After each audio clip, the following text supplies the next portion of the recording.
আসসালামু আলাইকুম। আমন্ত্রণ জিটিভির দুপুরের সংবাদে আপনাদের সাথে আছি আমি মঈন মিশু। আর শুরুতেই নির্দেশনা মেনে খুলনা প্রকৌশল ও প্রযুক্তি বিশ্ববিদ্যালয়ের আবাসিক হল ছাড়ছেন শিক্ষার্থীরা। তবে হলে অবস্থান করে কর্মসূচি চালিয়ে যাচ্ছেন আন্দোলনরতদের একাংশ। দাবি পূরণ না হওয়া পর্যন্ত কর্মসূচি চালানোর ঘোষণা তাদের।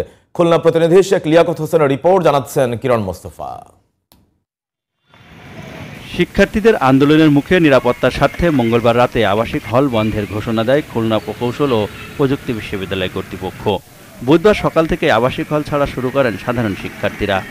সার্বিক নিরাপত্তার স্বার্থেই হল ত্যাগ করেন তারা। আমাদের নিরাপত্তার স্বার্থে আমরা চলে যাচ্ছি। নিরাপত্তার সাথে আমাদেরকে হল ত্যাগ করতে বলা হয়েছে আজকে 10টার মধ্যে সকাল, তো সেই জন্য আমরা হল ত্যাগ করতেছি। কুয়েট একমাত্র বিশ্ববিদ্যালয় যেখানে ছাত্রদেরকে হল ভ্যাকেন্ট করা হচ্ছে, এটাই প্রথম বিশ্ববিদ্যালয় জুলাই আন্দোলনের পর। তবে সিন্ডিকেটের সিদ্ধান্তকে অবৈধ উল্লেখ করে হলে অবস্থান করছেন আন্দোলনরত শিক্ষার্থীদের একাংশ। অনৈতিকভাবে চাপিয়ে দিয়েছে, আমাদের উপর জোরপূর্বক চাপিয়ে দিয়েছে এটা। তো আমরা এখন এই হলসেল হচ্ছে যাচ্ছি না, হল ত্যাগ করতেছি না। আমরা সবাই হলে আছে এখন পর্যন্ত।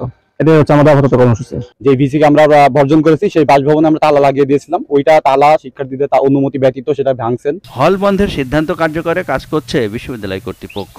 সিন্ডিকেটের সিদ্ধান্ত অনুযায়ী আমরা একাডেমিক কার্যক্রম বন্ধ ঘোষণা করা হয়েছে পরবর্তী নির্দেশ না দেওয়া পর্যন্ত।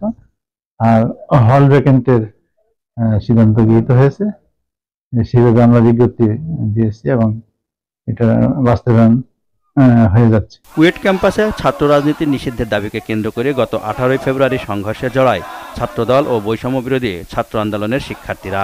এরপর থেকে ভিসির পদত্যাগ সহ 6 দফা দাবিতে আন্দোলন চালিয়ে যাচ্ছেন শিক্ষার্থীদের একাংশ। কিরণ মোস্তফা, জিটিভি নিউজ। দর্শক, কুয়েটের আন্দোলনের খবর জানাতে খুলনা থেকে যুক্ত হচ্ছেন আমাদের সহকর্মী শেখ লিয়াকত হোসেন। লিয়াকত, অধিকাংশ শিক্ষার্থী তো হল ছাড়লেও আন্দোলনরতদের একাংশ এখনো হলে অবস্থান করছেন। তো হল বন্ধের বিষয়ে তারা আর কি বলছেন, সার্বিক পরিস্থিতি জানাবেন আমাদের। মঈন, আপনাকে ধন্যবাদ।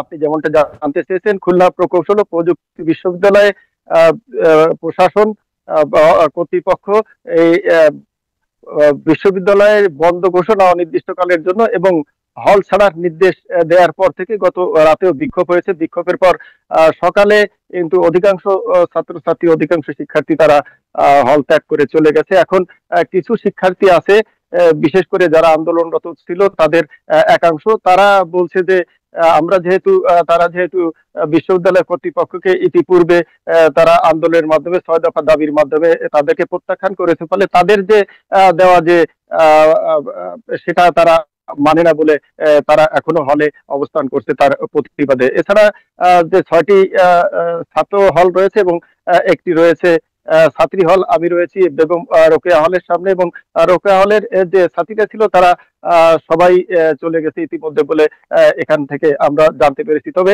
প্রশাসনিক কার্যক্রম স্বাভাবিকভাবে চলছে।